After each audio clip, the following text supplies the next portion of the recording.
Hey y'all, so today I'm gonna be making a top 5 list of the best Zelda games of all time. So here you go. My number 5 was honestly really hard to find or to pick, but I went with Hyrule Warriors. Even though it's not really canon, I think that it's fun. It was the very first to use the ridiculous timeline, convoluted as hell. I think the story's pretty unique, having so many characters with different, move sets, and I mean, sure, it's just a Dynasty Warriors recolor with just Zelda skins on it. The DLC and the adventure mode, just the damn massive adventure mode, really helped it out in my, especially the definitive edition on Switch.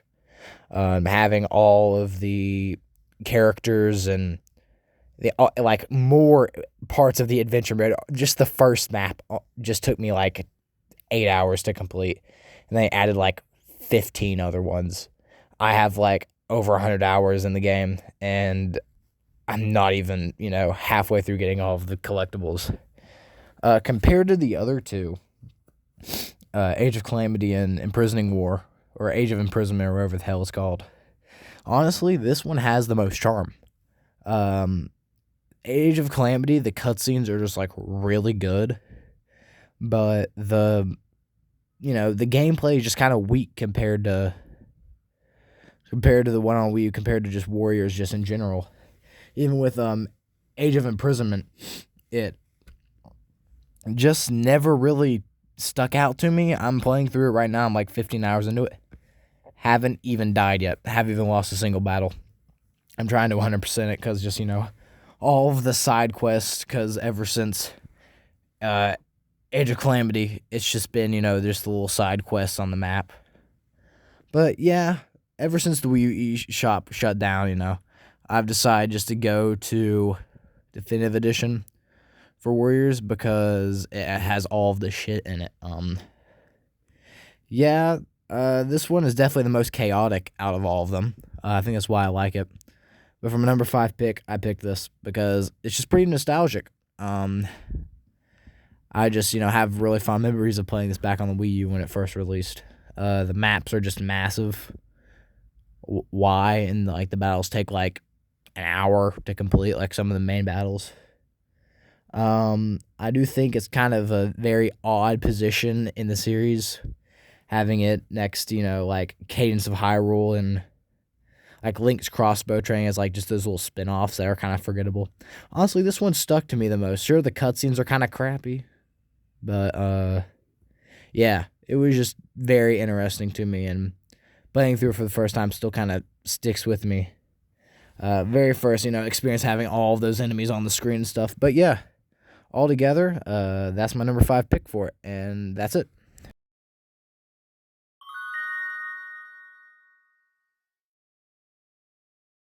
All right, my number 4 is Majora's Mask.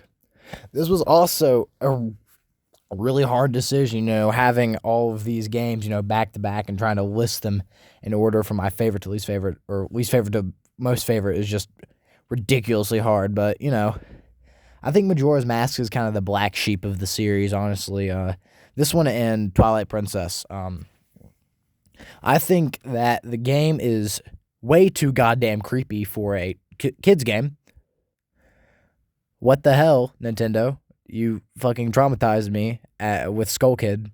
Like, why the fuck does he move around like that? you know. But um, the dungeons are really good, except for Snowhead, or whatever the fuck it's called. Yeah, Snowhead Temple. Goddamn. I was stuck on that dungeon for like 4 hours because of all of the floors. But yeah, I think the mask transformations or whatever are honestly probably some of the best Zelda gimmicks I think ever in the series. And also, I'm gonna go ahead and say it. I know the millennials will probably kill me for this. It's better than Ocarina of Time. Sorry, Ocarina of Time is just not on this. I'm sorry to spoil it for you, but Ocarina of Time is not on this list because this one is 1,000 times better with the dark story and all that. So yeah, that's my number 4 pick.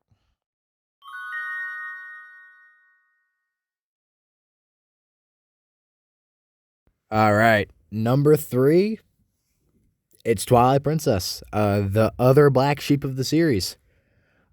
This one is extremely underrated, or I guess, people are kind of talking about it now, but it's boring for like the first like 8 hours, and people just are like, "Oh, I don't like it because I'm like 4 hours into it, and nothing's happening." Just wait. This shit is peak. Okay, I am. The footage that you're seeing right now was me a few days ago, so I'm like 3/4, maybe like half or 3/4 of the way through it, and this shit is peak. It's already on my top five from it. The one thing that, and I know a lot of y'all are already saying it, it's the damn light bugs with like the spirits, and you have to collect like the 16 bugs or whatever. That shit is brain numbing. Oh my god. Running around in your link in the wolf form for 30 minutes to get these tiny little bugs just to get a basic right of me playing just as Link. Just normal human Link. I think the game is doing a little bit too much with that, but after, you get the ability to transform from human to wolf like easily, it opens up a lot more. Also, the horseback riding in this, why is it better than any other game that I've ever played? Like altogether. I don't know why. I guess it just kind of clicks for me. The like quote unquote open world, I guess technically, is really fun to explore.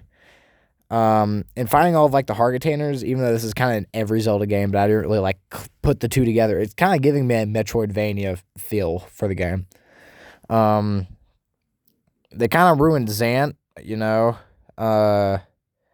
I already know this part because I've basically spoiled every Zelda game for myself. But Zant like is so damn menacing until they take the mask off, and he looks damn autistic. The way that they reveal Midna in the Gerudo Desert slightly is just amazing. In the cutscenes, for being like a 20-year-old game, they hold up. I'm playing the HD version, but like I've seen the cutscenes for like the GameCube and Wii version. They still look amazing. And this Link is my favorite design. I guess it's just like the more dirtier blonde hair, and just like him, like I guess just being dark. Like the whole art style, also quote unquote art style, just basically looks realistic. Honestly, I kind of hated on it at first, but after that, I just really, it started to grow on me a little bit. I think the wolf form is also slightly hated. I think it's kind of annoying and the combat's boring as hell, but that's about it for it. Play it. It's going to be in your top 5 more than likely, unless, you're just wrong. Sorry, but you're wrong if it's not in your top 5 or top 10. It's just amazing, And, all of the people that, this was their first Zelda game, they were like, yes, put Twilight Princess, put this kid, this new gen kid that's, been just playing Zelda. My first Zelda game was, that I actually like really, really played through, or just, touched a little bit, was Hyrule Warriors, I'm happy that this kid is talking about Twilight Princess, but I really enjoyed it.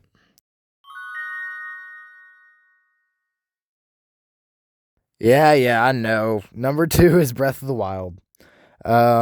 First, well, technically not first. First game that I played on release day. Or first Zelda game that I played on release day and remember the release day of. Because Warriors, didn't even know what Zelda was. So, I think that this game is a masterpiece. It is a modern classic. The emotional storytelling in this, like the memory when like Zelda cries after the calamity, just made me cry. We'll be honest. The first time that I played through it, made me cry. And the champions just all together compared to like the sages from Tears of the Kingdom, damn, are the champions better. Their abilities are better. They're way better characters. They have way better character designs, especially my boy Rivali, best champion. Bite me on that. Um, I think Zelda, like the whole series, needed to take this step into the open world. It was like killing me that it was not open world. Technically, Zelda's like the original Legend of Zelda for the NES was technically an open world game. This is like they kind of just like dived into like that trend during this time of open world games. I think it's also kind of started it too. But I think the weapon durability is kind of crap. I think everybody is saying that. Even the Divine Beasts, again, overly hated. Are they better than the classic dungeons? I'm not saying that. No, they are way worse. They're also different. Also the bosses with in the Divine Beasts are forgettable. I think it's a cool design choice that they were based and they were designed on the champion's weaknesses. I read that in Creating a Champion, they're behind the scenes book. That's also a really good book. You should check it out if you're into the behind the scenes stuff. Compared to Tears of the Kingdom, this one's better. Tears of the Kingdom never really stuck with me that much. I beat it, but it was just kind of crappy compared to this one. I feel like Breath of the Wild had a lot more love put into it. It trying to make a point with it. With Tears of the Kingdom, there's too much stuff. How do you make an open world game with too much stuff? That's the whole point of open world games. I think the skies and the depths, they both could have been cut. Or at least make the skies a little bit more. The depths just basically had nothing except for the light roots and some ruins. That was it. Altogether, I really like Breath of the Wild. It's definitely my most played game, most played Zelda game, and the one that I've probably played through the most. Most times I've replayed is probably 4 or 5. But yeah, love this game. Try it out. If you haven't, you probably have if you're watching this video. But try it out. Give it a few hours. It's not as long as a wait as Twilight Princess. But give it 3 hours and you will fall in love. You'll fall in love with this game. But yeah, altogether, this was my number 2 pick. And that's it for this one.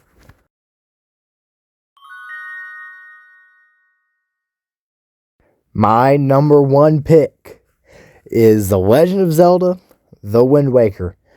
The HD version, not the GameCube version. I never played the GameCube version.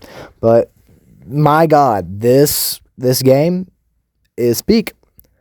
It's shocking to have Wind Waker and then Twilight Princess and then Wind Waker both really close to each other, because either you love Twilight Princess and you hate Wind Waker, or you love Wind Waker and hate Twilight Princess.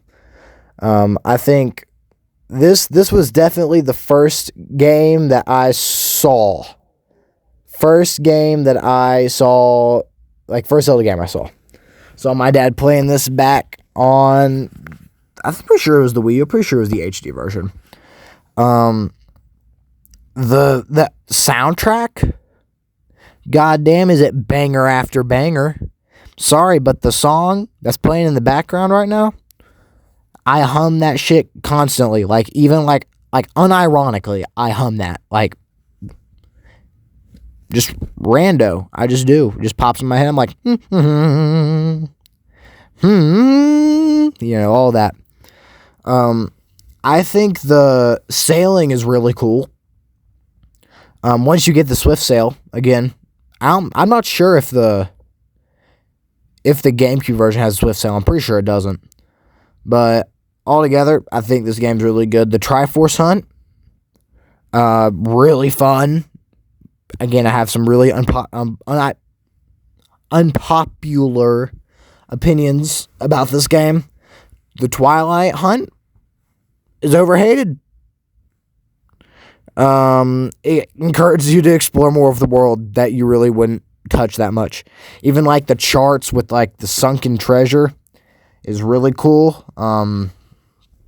And let's just take a minute to talk about this Link. This is the cutest badass ever. He risked in his life to save his sister, and then he just did the whole saving the world thing as a side gig. Just casually. Just I was like, oh yeah, I'm just going to save the world too. But yeah, this is the best Zelda game to ever release, in my opinion. But I think there are some problems about it, but it's very minimal compared to Breath of the Wild. Altogether, amazing game. Just absolute mwah. So yeah, this is my number one. Except for Link's Cross Betraying. That's the best in the series. But altogether, really enjoyed it when I first played it. Every year I replay it. So I've been doing that for 2 years now. So I'm on my third replay of it. Or my third playthrough of it. So yeah, altogether, amazing game. And try it out if you haven't. You probably have again. But again, play the HD port if you haven't. It's really good. So yeah, that's my number one pick. And it might have been the best Zelda game. So, as my final, finish to this video, out of all of these games, which one would I recommend to a player trying to get into the series? If the players just want an old experience, like a part of the old formula, I would recommend, sorry to glaze, Wind Waker. It's probably the easiest in the series, and the art style is just really eye-catching. I mean, it literally looks like a cartoon. It looks like an animation. And if they're younger and they're just kind of new to the open world or the single player genre, I would recommend Breath of the Wild. It gives you a good of both worlds, good storytelling and fun gameplay. And altogether, I really hope y'all enjoyed this video. This is probably the most effort I've put into a video so far, capturing all of the footage and all that. So I hope y'all enjoyed this video, and I hope to see y'all in the next one. Goodbye.